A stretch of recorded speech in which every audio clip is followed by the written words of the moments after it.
నమస్తే, welcome to 99 TV. నేను జ్యోతి. Updates చూద్దాం.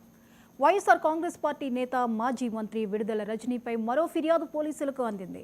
గత ప్రభుత్వ హయాంలో పల్నాడు జిల్లా ఎడ్లపాడులోని శ్రీ లక్ష్మీ బాలాజీ స్టోన్ క్రషర్ యాజమాన్యాన్ని విజిలెన్స్ తనిఖీల ముసుగులో బెదిరించారని, వారి నుంచి 2,20,00,000 రూపాయలను అక్రమంగా వసూలు చేశారనే అభియోగాలు వచ్చాయి.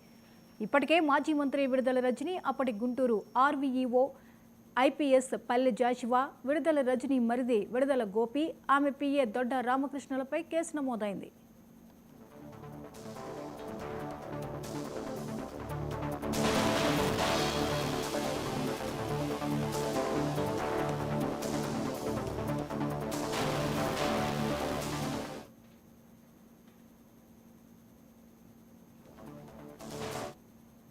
ఇప్పుడు విడుదల రజనీ, ఆమె మరిది విడుదల గోపిపై ఎస్పీకి మరో ఫిర్యాదు అందింది. ఇద్దరిపై ఎస్పీకి ఫిర్యాదు చేశారు చిలకలూరిపేటకి చెందిన నవతరం పార్టీ జాతీయ అధ్యక్షుడు రావు సుబ్రహ్మణ్యం.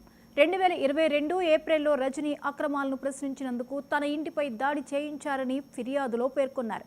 100 మంది వచ్చి తనపై దాడి చేసి ఇంట్లో ఫర్నిచర్, కార్ని ధ్వంసం చేశారన్నారు. 3 రోజుల పాటు విధ్వంసం సృష్టించి తనని, తన కుటుంబాన్ని మానసికంగా చిత్రహింసలకు గురి చేశారని ఆరోపించారు. అయితే అప్పట్లో పోలీసులకు ఫిర్యాదు చేసినా నామమాత్రంగా కేసు కట్టారని ఆవేదన వ్యక్తం చేశాడు బాధితుడు. రజనీ, ఆమె మరిది గోపి పేర్లు ఎఫ్ఐఆర్లో చేర్చి తనకు న్యాయం చేయాలని ఎస్పీని కోరారు బాధితుడు సుబ్రహ్మణ్యం.